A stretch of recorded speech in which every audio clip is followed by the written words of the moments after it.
What's up, everyone? Welcome back to another episode of Agatha Christie, the ABC Murders, with me, J Wolf. Okay, so last time we had another case. Someone else was murdered on the beach. Her name was Betty. She worked at the Ginger Cat restaurant. What is she? She had a fiance, but apparently, she was sneaking around. She was seeing with someone else on the side, someone who liked her singing. I'm not sure what was going on her, giving her false hopes. Not sure what was happening, but maybe it was the guy who killed her. But let's see. Let's check our notes real quick. Works suspect Donald Frazier. Works in an estate agency. Is Betty's? Yes, we have to go talk to this guy. Figure out what he knows. Maybe made see if he suspected anything. I'm not sure. Betty Bernard, yeah, she works at Jacket, the waitress. She used to like being courted and going out. Engaged to Donna Fresh. 23 and Bexy in Hill. Okay, well, let's so let's continue It this. looks like this woman is single, but she has feelings for someone.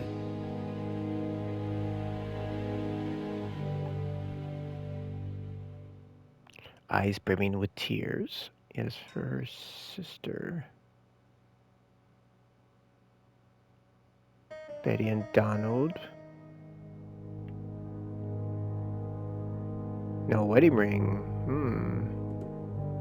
She is looking so intensely at this photo. But is it really a sister that she's studying in this manner? Interesting theory. What does this mean?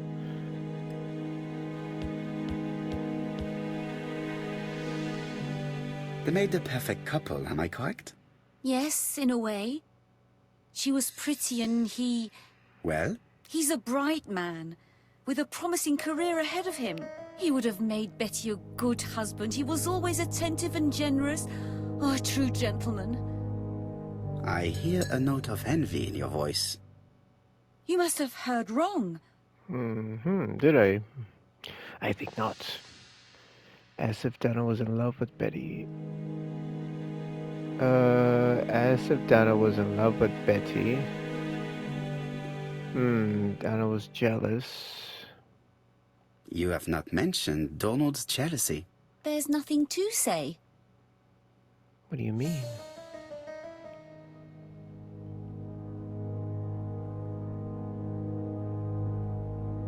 I am not your enemy, Mademoiselle Bernard. And you are not my friend either, Mr. Poirot, sir. Oh, hello. Yes, but your lies are not helping Mr. Fraser, or you for that matter. From this place to go. That's why she is protecting. I know that Fraser was jealous, but I wonder why you feel the need to protect him. Protect him? I hope you're not suggesting... That you are Fraser's accomplice?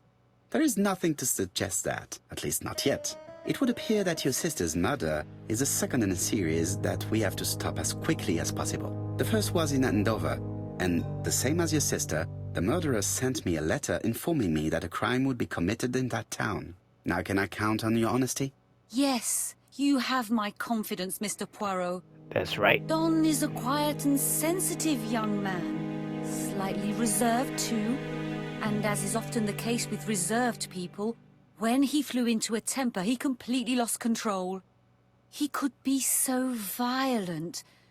Betty was frightened. And when was this? The first time was about a year ago.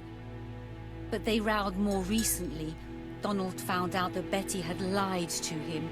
She said she was going out with a girlfriend, but she went out for dinner with a married man. It was an awful scene. She told him that until they were married, she was free to go with whoever she pleased.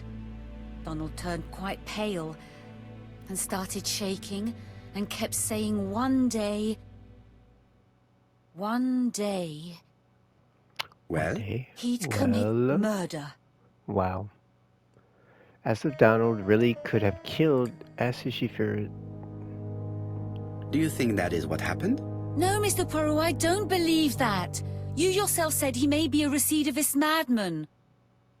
Don loved Betty with all his heart. I can't imagine for one instant that he would hurt her. Very good, Mademoiselle Barnard. Thank you for your help.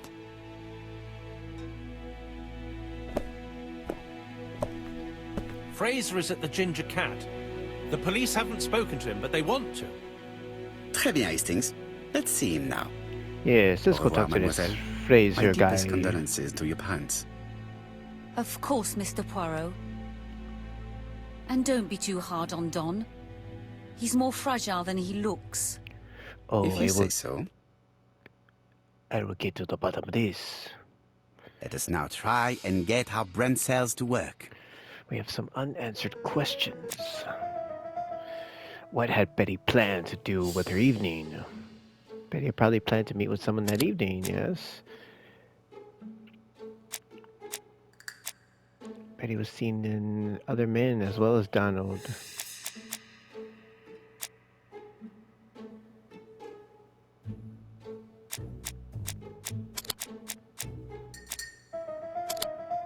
Oh, got it. First try. Betty lied to Donald because she had a date with another man. Did Betty know her assailant? There are a lot of visitors this time of year.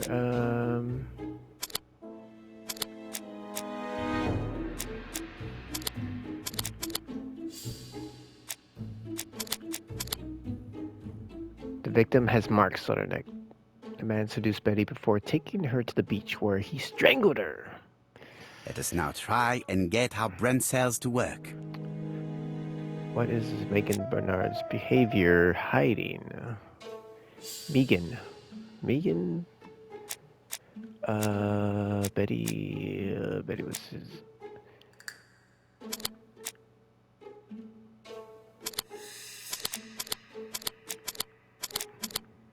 Aha! Just keep clicking till you get the right answer. Megan has a soft spot for Donald. But why? Did Megan have a motive for killing her sister?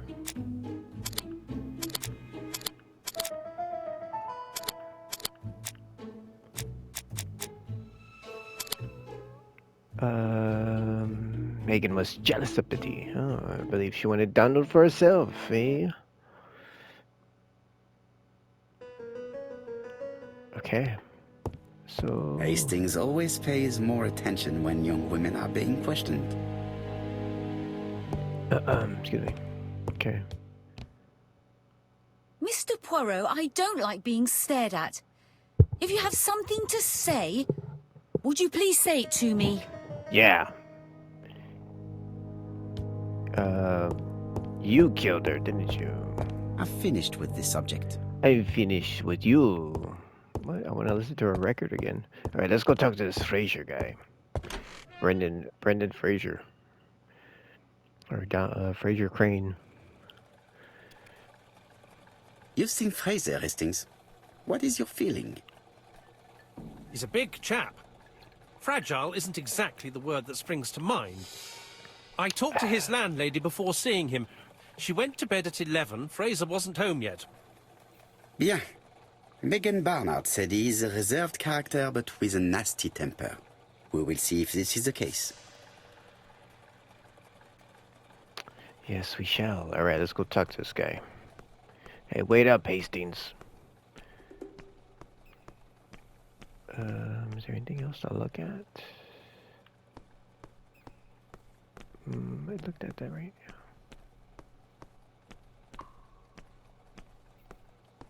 now. The Ginger Cat restaurant. Alright, let's get in here. See what this guy knows.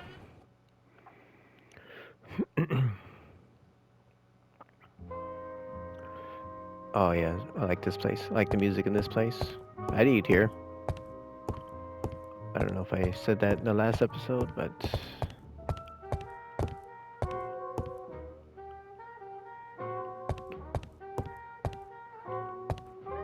Can I talk to this girl I don't again? want this young man here. Be quick and do what you must. How dare you talk to me like that? Like all the time. Hastings is bound to tell me what he thinks about Fraser later on. Now is not the right time. Oh, and he's a drunk. Or maybe he's just drinking to forget. Or they're drinking for the guilt. Is there cookies right here? What is that? On some of these cookies. What is that? How do you do, Mr. Fraser? Fraser Crane, how do you do? Hercule Poirot. Mr. Hastings said you wanted to speak to me. Yes, right. Yes. I know that it may not be at the right time, but I would like to ask you a few questions.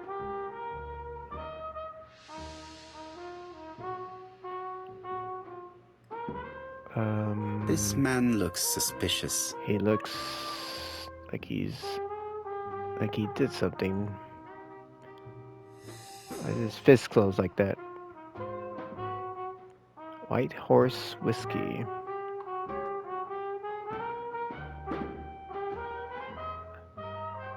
Dark Circles. Leave me alone.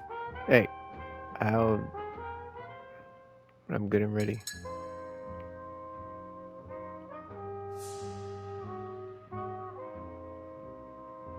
Crumbled clothes. They hadn't slept in days. Donald Fraser is in a terrible state, as if he hadn't slept all night. And he's drinking White Horse. Leave me alone. No, I need answers. Tell me that it's a mistake. That Betty isn't dead. Sadly, your lady friend has been murdered, Mr. Fraser. Oh, Betty, if only you'd listened. Yep. As if he saw Betty yesterday afternoon say that Betty only ever did as she asked what have happened if she was dumb. If she had listened to you, she would still be alive. Should I take that to be a confession? With that sort of thinking, you must send a lot of innocent men to prison. Under different circumstances, I might even find you amusing, sir. It's no time for amusement, Mr. Fraser. It is time to find your fiance's killer. Did you know what her plans were for the evening? She said she was having dinner with her sister. That's why he believed her. Specified that her sister was in London. Yet, Megan only returned to Bexhill this morning, Mr. Fraser. I didn't know. Right. May I ask you what you were doing yesterday evening? I spent the evening working.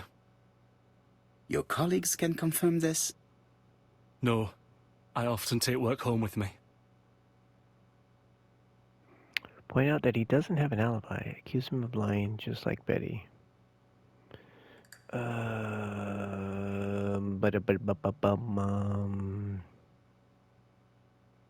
You are lying, Mr. Fraser. As was Betty when she hid the fact from you that she was seeing other men. Betty was a very decent young woman. How dare you sully her memory? Inform him that there is a killer to find. I am not interested in memories of her, Mr. Fraser. I am looking for a killer, and I need you to be my closest ally. That is, unless you have something to hide. Of course I don't. Très bien. So, what were we saying? Where were you yesterday evening? I looked everywhere for her, but in vain. When she said she was going to have dinner with her sister on a weekday, I thought it was strange. I tried not to think about it, but I was like a lion in a cage. I was convinced she was lying. So I went round all the restaurants in the town. When I didn't find her, I went to the next town. But nothing. I must have got home about midnight or 1 o'clock. Did anybody see you? I don't think so. I didn't talk to anybody. I was so furious.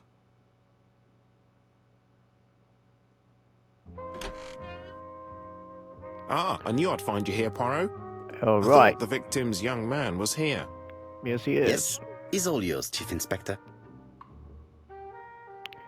Let us now try and get our brain cells to work. All right, what do we got? Did Donald have a motive for Betty's murder? Um.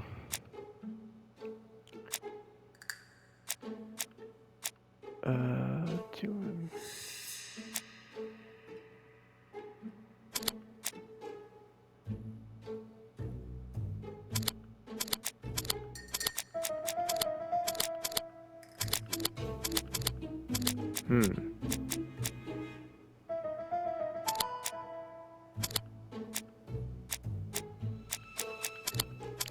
What do we got here? Let's click everything.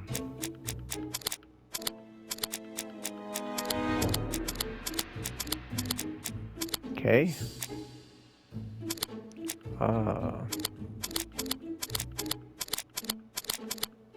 Aha! I knew we get it. Just keep clicking stuff. He was very jealous. A jealous man. Does Donald have an alibi? Donald does not have an alibi. Donald, he may have been there. He might have been, Does Donald have a motive for all the murders? Donald may have killed Betty, but he does not have a motive for Miss Ash's murder.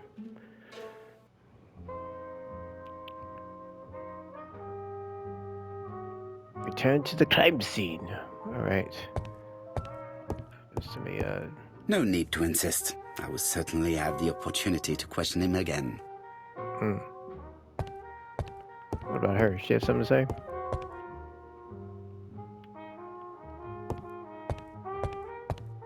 I don't want... Alright, I got it. Hastings is bound to tell me what he thinks about Fraser. Okay. Alright, well. Back to the beach. Let's take a little sip. Helps me Fraser think. doesn't have an alibi and he's extremely jealous. Indeed. You are very skilled at summing up. And yet you haven't asked Jap to arrest him. Not It is yet. too soon. But I agree. Without the letters announcing the crimes, Fraser would already be behind bars. Bon, I think we have enough elements. Let's reconstruct the events at the scene of the crime. Oh yeah, my favorite part. I can't imagine how the murderer wasn't seen, though. Surely she must have struggled. Let us try and imagine the scene. Yes, let's get to work. Alright, what do we got?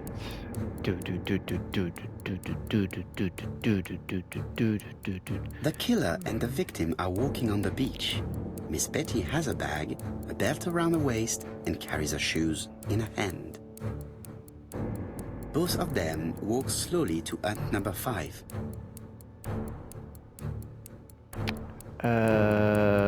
Change Betty. Advance. Both of them walk slowly to hut number 6.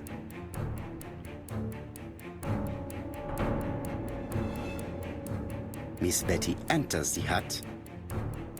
She leaves without her belongings. Okay, Then so she far- hides a coat. So far, so good.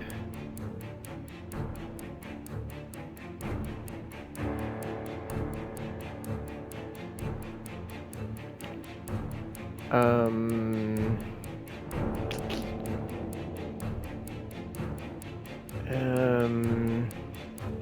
They keep walking. Then she removes her belt. The murderer moves behind her and then attacks her by surprise. oh, The body falls, lifeless, on the sand. Everything appears to match the crime scene, mon cher Hastings. why did That she is roll her belt? exactly what happened. Yeah, got it. First try. The ABC murderer. Success. Nice.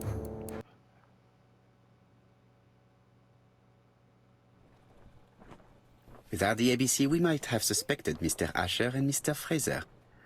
But by timing his crimes, the murderer is making sure he's accused. In a way, it is very generous of him. Generous? The murderer seduced Betty in order to lure her to the beach and kill her. Indeed, the young woman was certainly careless, but not stupid enough to follow a stranger.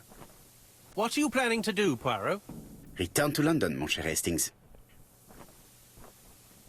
There's more work to be done.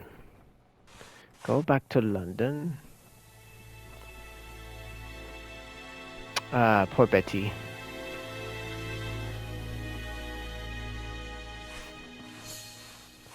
Alright, I guess you received the thumbnails in the inquiry in processing. You can play this again for the menu. Okay.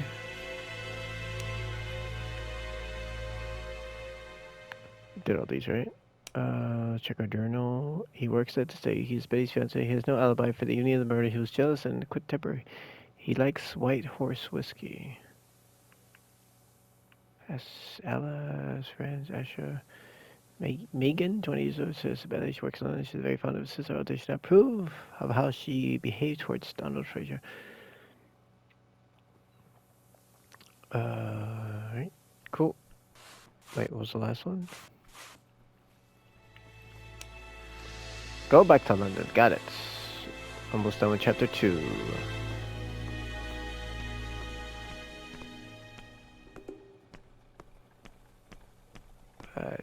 Start the car. Here we go. Right, back to London. There is nothing more for us to do here. I'm coming, Poirot. According to the guide, the next train departs shortly. Okay. Let's go. Right, back to London. There is nothing more for us to do here. Let's go. Back to London. I want my tea. Jap has decided to reveal details to the press. The alphabet murder is now famous.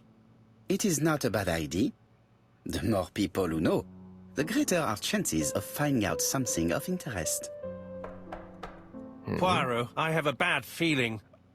Another package, I would presume. Should really keep an eye out for those. Should really keep an eye out for these. Poor this Mr. mailman. Poirot, not so good at these little criminal matters as you thought yourself, are you? Rather past your prime, perhaps. Let us see if you can do any better this time. This time, it's an easy one. Churston on the 30th. Do try and do something about it. It's a bit dull having it all my own way, you know.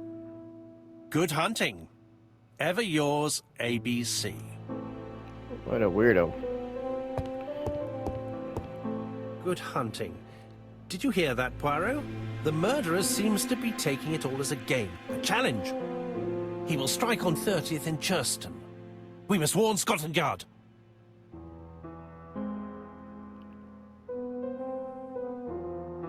No time to lose. We must prepare our suitcases for Churston. Mon Dieu, it is already 10 o'clock. I will call Scotland Yard immediately. We have no time to waste. Primordial Moustache. Got a trophy. Dun, dun, dun. My fruit. Is there anything else new to look at? Daily There it Flicker, is. July 30, 1935. ABC affair, no progress. The alphabet murderer is still on the run. Ever since the police found the connection between the Bexhill and Andover affairs, the inquiry has barely progressed. In this issue, we are publishing provocative letters sent by the killer to Hercule Poirot. Unfortunately, they have not yet helped to find him.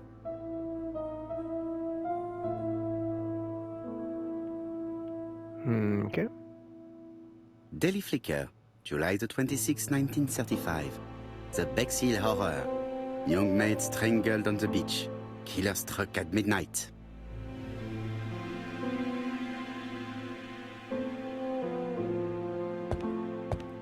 My fan. Keeps turning my fan off. It's hot in here. Ah, some cool air. Some cool air. Just much like Betty experienced on the beach right before she was murdered. My alligator. Nice to see you again, alligator. My geisha posters. Whatever you got those from. What is this?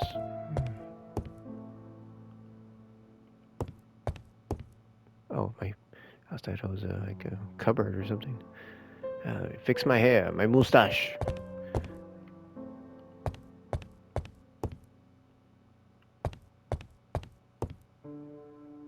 In his haste, Hastings tore the envelope.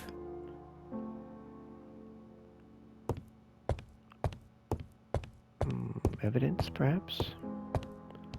Compare the new letter and one with the other ABC.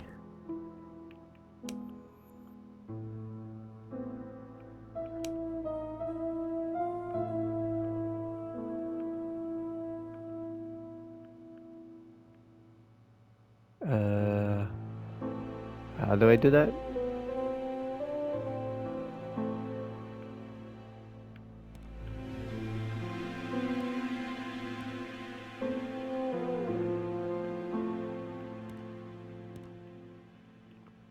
Oh, hold on.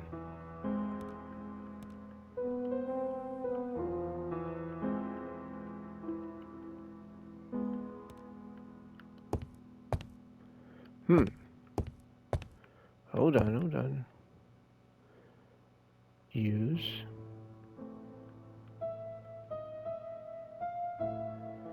Hastings tore the envelope and held the killer's letter. However, he did not throw it on.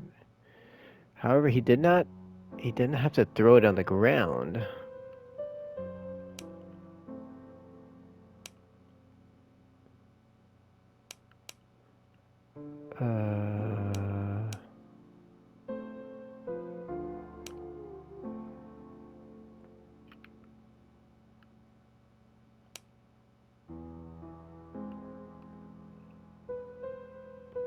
The address written on the envelope is wrong. The killer wrote Whitehorse Mansions. Is it a mistake?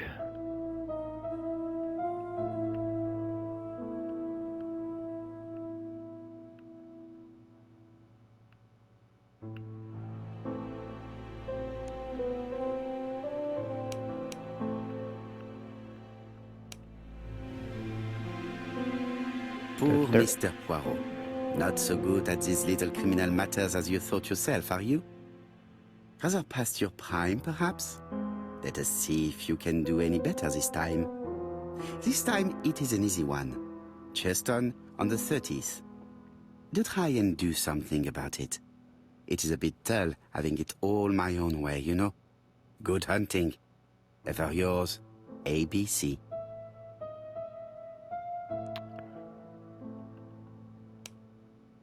All right.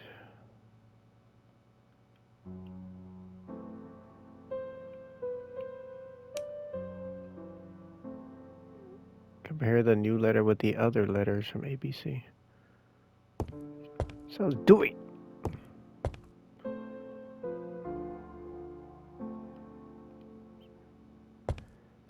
How do I compare them?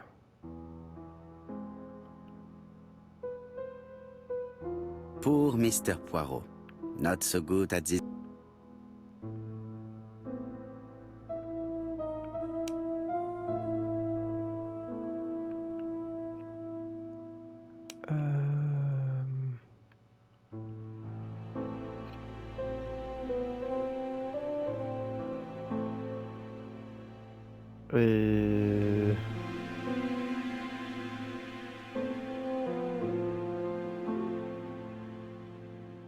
I don't know.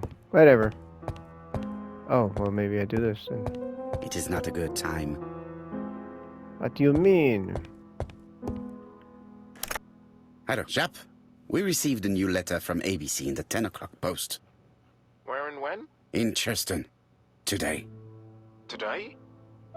I'll inform the population immediately. I'll check the train times. Call me back.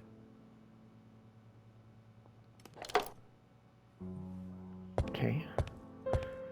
So, how can I compare It is this? not a good time. What, when is it I got time?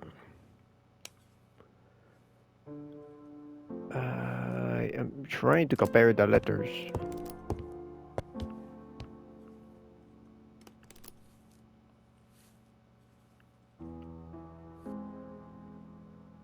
Poor Mr. Poirot.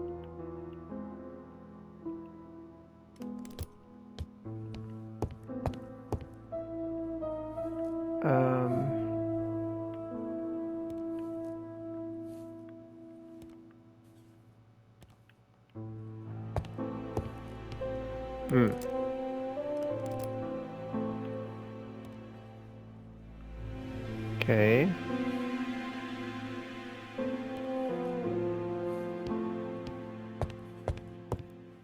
It is not a good time. Well, I don't know where. Hey, what's he doing?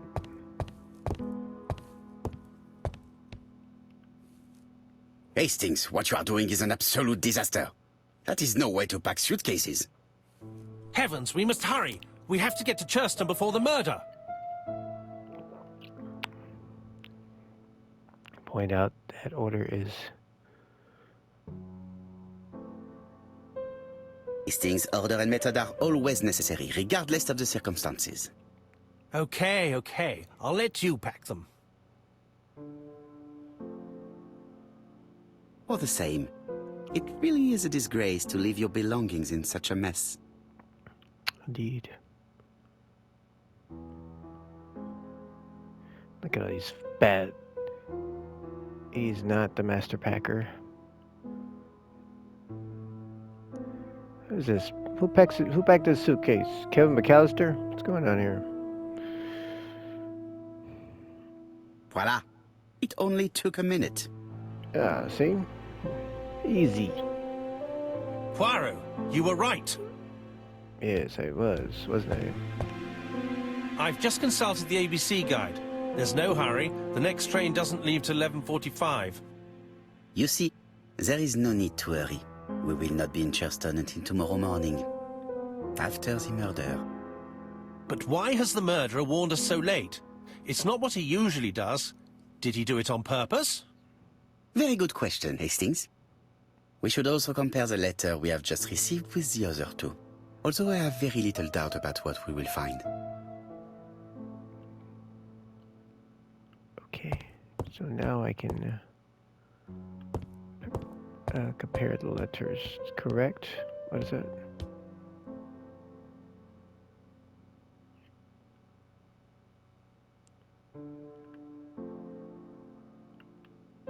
We've missed the 6:45 train, but we have plenty of time to catch the night train. I'm on the night train.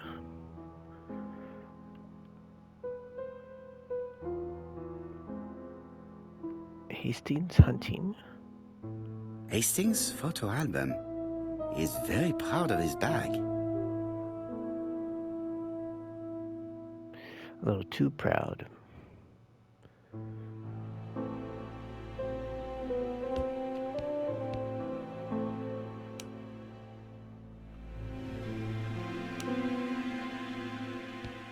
Just have to compare these letters.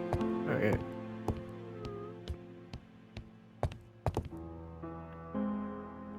Right, let us compare this new letter with the second one. Aha, here we go, here we go. So, Let us examine this more closely. dun-dun-dun-dun.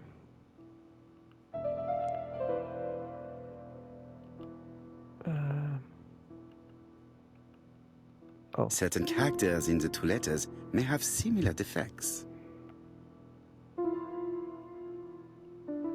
Yes, this I is weird. this I is weird. Yes, the I characters in the two letters do indeed have the same defects. I have to find some other similar defects to confirm my theory. Let us examine the characters in this word. No, I didn't want to. Yes, the A appears to be quite unusual. That's right. The A characters in the two letters do indeed have the same defects. Okay. I have to find some other similar defects to confirm my theory. All right. What did anybody see anything? What else? What else?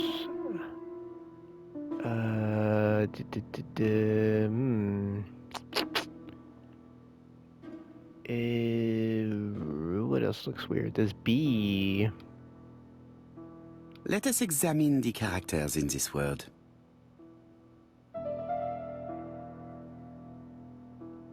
No, I already saw that the letter A was slightly off-center in the two letters. I have to find some other similar defects to confirm my theory. Okay. Well, okay. The W is not printed properly. Of course, the W Of characters in the course. two letters do indeed have the same defects. My theory was right. These two letters were written with the same typewriter. So what does it mean? Let us now try and get our brain cells to work. Why does the murder warn us so late? Jeff decided to reveal details about the press.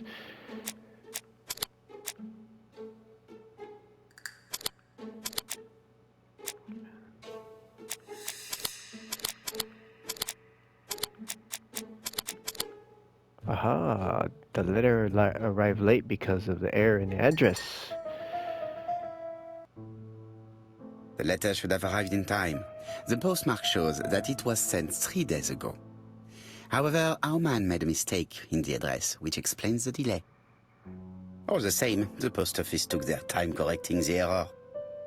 Come on, Poirot. Your address is not quite as well known as that of Scotland Yard. Poirot, the telephone. It must be Jap. Why do I have a feeling it isn't? Who could it be? My fan! Who keeps doing that?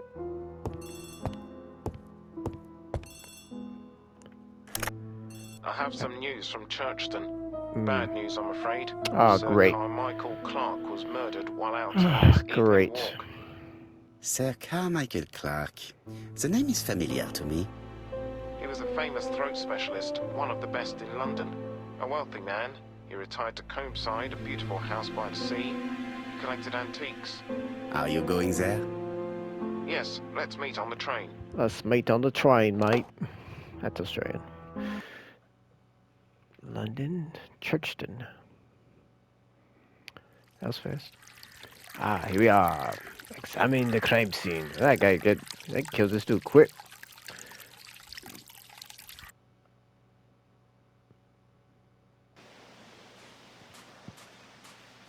Oh, okay. The victim is called Sir Carmichael Clark, one of the best throat specialists in London. The body was still warm when we found it. If we'd been warned earlier, we definitely could have saved him. It appears that the murderer made a mistake when he wrote his letter. A mistake? Lucky for him. And what if he did it on purpose? No. He's defined his madcap rules and he's sticking to them. It's a matter of pride for him. Shall we go up to the house, Poirot? You go, my friends. I will come soon. I must examine the body. Jab has emptied the victim's pockets and has laid out their contents on this piece of wax cloth. I see. Well, let's see. What do we got here? What is this? A signet ring, very probably with the Clark family's coat of arms. Okay. Cool ring, I guess. It's got some cash on him.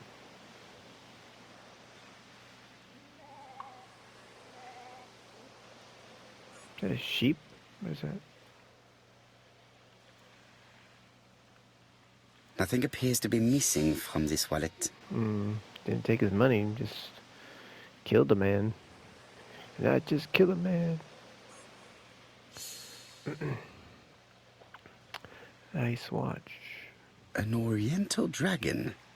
It's an old piece, much older than the pocket watch on which it was fastened.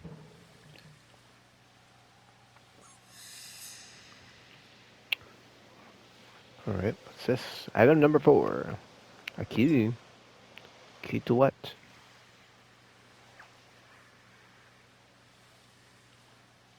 It is pointless. It is? Okay. Alright, let's see what's up with this guy. Sir Carmichael's throat was cut. It's a clean incision, a professional murder.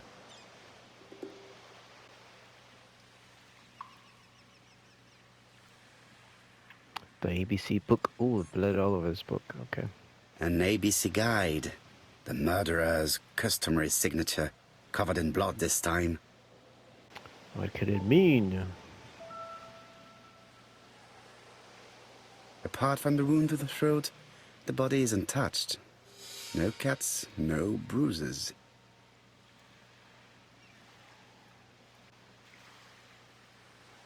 The gravel on the path has been sprayed with blood that covers a conical-shaped area, which starts at the body and becomes wider as it moves further from the bush.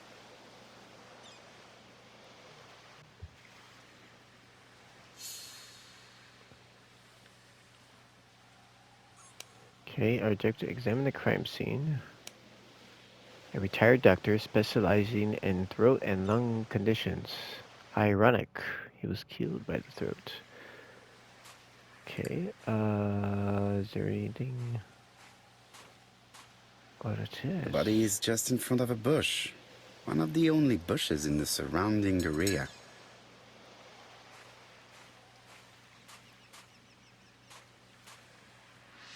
Nice view. This place is very calming. It is. It'd be even more calm if there was a dead body right next to it.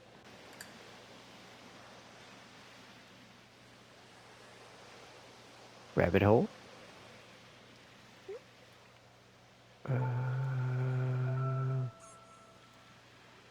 Wildflowers, pretty flowers. And picturesque rock. The site is exceptional. It is easy to imagine that Sir Carmichael used to enjoy stopping here every evening. And it was his undoing.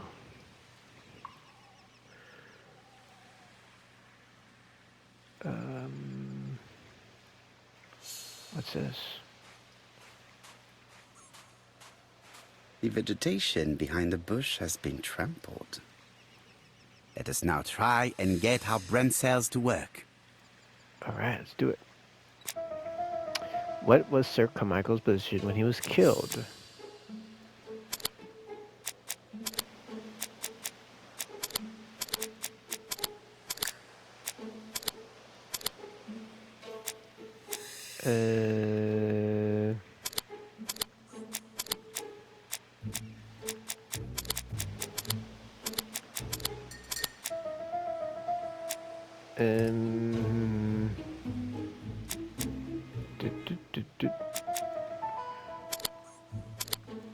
Nope, it's not that. Maybe it's these two? Nope.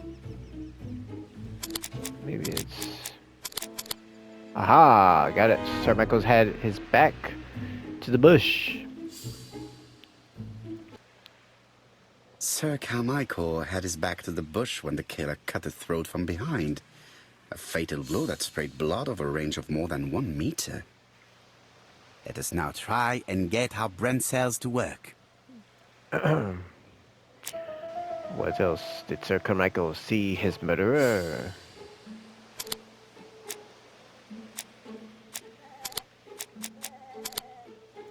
No, Sir Carmichael died without seeing who struck him.